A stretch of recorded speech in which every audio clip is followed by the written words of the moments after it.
శ్రీ గురుభ్యో నమః. హరి ఓం. ఏకాదశి గురించి మాట్లాడడానికి మనము ఈరోజు సంకల్పించుకున్నాం. ఏకాదశి అంటే ఏంటి? పూర్ణిమ నుంచి 11వ రోజు, అమావాస్య నుంచి 11వ రోజుని ఏకాదశి అని చెప్తాం. ఆ లెక్కన ప్రతి నెలలో 2 ఏకాదశులు వస్తాయి. మొదటిది శుక్ల ఏకాదశి, రెండవది కృష్ణ ఏకాదశి అని చెప్పబడుతోంది. శుక్లపక్ష ఏకాదశి, కృష్ణపక్ష ఏకాదశి అని కూడా చెప్తాం. ఏమిటి ఏకాదశి రోజు చేయవలసినటువంటి విశేషము అంటే, ఏకాదశి రోజు ఉపవాసము ప్రధానంగా చెప్పబడుతోంది. ఎలాగా అంటే 3 రోజుల వ్రతంగా చెప్పబడుతోంది. దశమి రోజు రాత్రి ఉపవసించాలి. ఏకాదశి రోజు పూర్తిగా ఉపవసించాలి.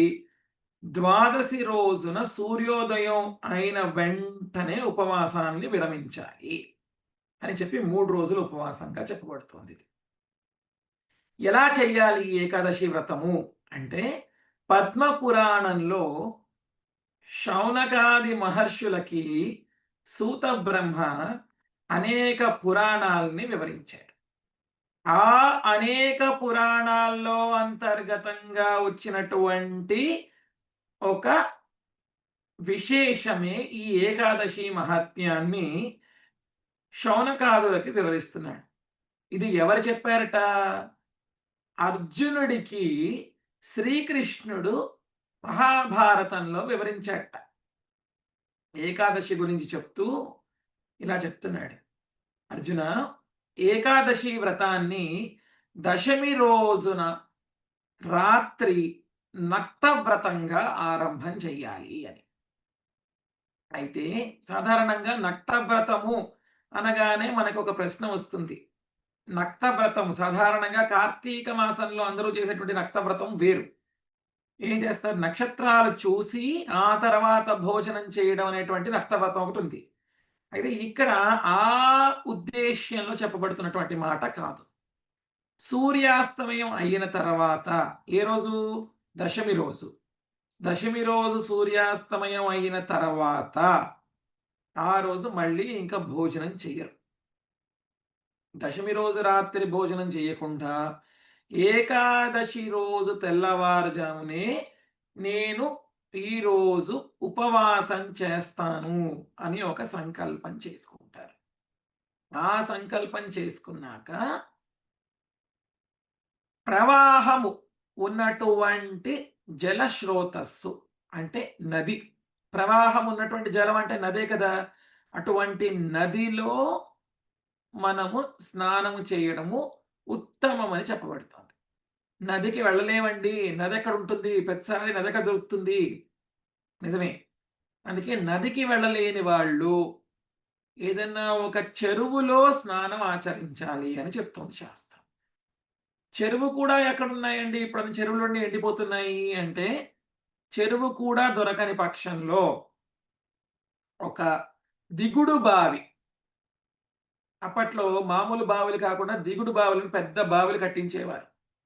ఆ దిగుడు బావిలోకి వెళ్ళి అక్కడి నుంచి నీళ్లు తెచ్చుకుని స్నానం చేయడం అనేటువంటిది తర్వాతగా చెప్పబడుతుంది. అది కూడా చేయలేమండి మేము, అది కూడా చేయలేము అన్న పక్షంలో ఇంట్లో తులసి కోట ఉంటుంది కదా, ఆ తులసి కోటలో తులసి మొక్క పెరుగుతున్నటువంటి ఆ తులసి వేళ్ళ దగ్గర ఉన్నటువంటి కాస్తంత మట్టి తీసుకుని, ఆ మట్టిని ఒంటికి మొత్తం రాసుకుని ఒక శ్లోకాన్ని చెప్పమంటారు.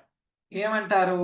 అశ్వక్రాంతే, రథక్రాంతే, విష్ణుక్రాంతే, వసుంధరే, మృత్తికే, హరమే పాపం, యన్మయా పూర్వ సంచితం, త్వయా హతేన పాపేన గచ్ఛామి పరమాం గతిం అన్నటువంటి ఈ శ్లోకాన్ని పఠిస్తూ ఆ మట్టి మొత్తాన్ని ఒంటికి రాసుకుని అభ్యంగన స్నానము చెయ్యవలెను అని చెప్పి శాస్త్రం చెప్తోంది. ఈ శ్లోకానికి అర్థం ఏమిటి?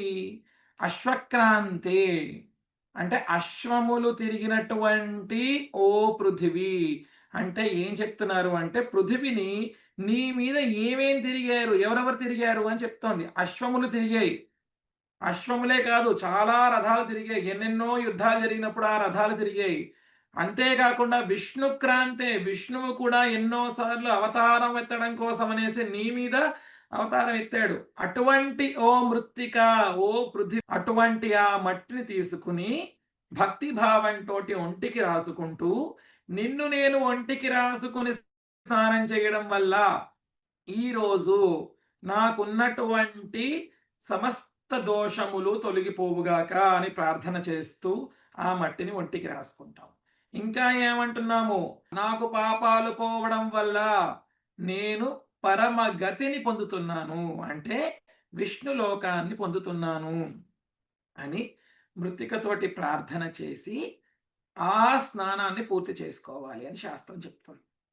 సరే, ఏకాదశి రోజు ఉదయాన్నే ఈ విధంగా స్నానం ఆచరించిన తర్వాత ఏం చెయ్యాలట? విష్ణువుకి షోడశ ఉపచారాలతోటి పూజ చేయాలట. షోడశ ఉపచారాలు అంటే ఏంటి? ధ్యానము, ఆవాహనము, ఆసనము, అర్ఘ్యము, పాద్యము, స్నానము, అటువంటి రకరకాల షోడశోపచారాలు ఉన్నాయి. అష్టోత్తరం అని చెప్పేసి, ధూపము, దీపము, నైవేద్యము, తాంబూలము అనేటువంటి ఉపచారాలు 16 ఉపచారాలు ఉంటాయి. ఈ 16 ఉపచారాల్లో అంతరార్థం ఏమిటి అంటే, మన ఇంటికి ఒక అతిథి వస్తే ఆ అతిథికి మనం ఏ రకంగా సత్కారాలు చేస్తామో పరమాత్మ ఆనాడు మన ఇంటికి వచ్చినట్టుగా భావన చేసి ఈ 16 ఉపచారాలని ఆయనకి మనము చేస్తున్నట్టుగా భావన చేయడమే పూజ అంటే. అటువంటి విధంగా పూజ చేసి ఆ రోజంతా కూడాను ఉపవాసము చెయ్యాలి. ఉప అంటే సమీపముగా, దగ్గరగా, వాసము అంటే నివాసము ఉండటము, దాన్ని ఉపవాసము అన్నారు. అంటే ఈశ్వరుడికి దగ్గరగా ఉన్నప్పుడు ఇంకా భోజనం మీదకి ధ్యాస కూడా వెళ్ళదు కాబట్టి ఆ రోజు భోజనం మీద కూడా ధ్యాస విడిచిపెట్టి ఆ సమయాన్ని కూడా ఈశ్వరుడికే కేటాయించడం ఉపవాసంలో అంతరార్థం. అందుకని ఏకాదశి నాడు ఉపవాస వ్రతము చెప్పబడుతుంది. అలా ఉపవాస వ్రతం చేయడమే కాకుండా మరికొన్ని నియమాలు కూడా చెప్పబడుతున్నాయి ఏకాదశికి.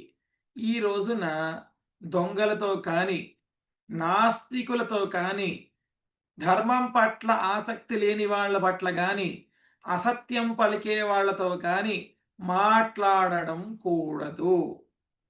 అంటే మన మనస్సులోకి ఎటువంటి చెడు ప్రవేశించడానికి అవకాశం ఉన్నటువంటి వ్యక్తులకి ఎంత దూరంగా ఉంటే అంత పవిత్రంగా మన మనసు ఉంటుంది అన్నటువంటిదే శాస్త్ర అభిప్రాయము. అందుకని అటువంటి వారికి దూరంగా ఉంటూ ఆ రోజంతా ఏకాదశి వ్రతాన్ని ఆచరించి సాయంకాలానికి ఏదన్నా ఒక పారాయణ గ్రంథము అలవాటు ఉన్న వాళ్ళు పారాయణ చేసుకుని, లేని పక్షమున విష్ణు సహస్రనామ పారాయణ చేసుకుని, మరుసటి రోజున ద్వాదశి రోజు వరకు తెల్లవారుజామే వరకు జాగరణ చేసి, అంటే ఆ రాత్రి నిద్ర మానేసి, ద్వాదశి రోజు సూర్యోదయం అయిన వెంటనే యథావిధిగా స్నానాది సంధ్యావందనాది కార్యక్రమాలు పూర్తి చేసుకుని భోజనం చేయడంతో ఈ ఏకాదశి వ్రతం ముగుస్తుంది. ఇది ఏకాదశి వ్రత మాహాత్మ్యము. ఈ విధంగా శ్రీకృష్ణుడు అర్జునుడికి చెప్పాడు. అయితే వెంటనే అర్జునుడు మరొక ప్రశ్న వేశాడు. అయ్యా, నువ్వు ఏకాదశి గురించి ఇంత గొప్పగా చెప్తున్నావు, బాగుంది. ఏకాదశి అన్నటువంటిది అసలు ఎందుకు ప్రారంభమైంది అని అన్నాడు. ఇది మరొక ఘట్టంలో వివరంగా చెప్పుకుందాం. ఓం శాంతి శాంతి శాంతి.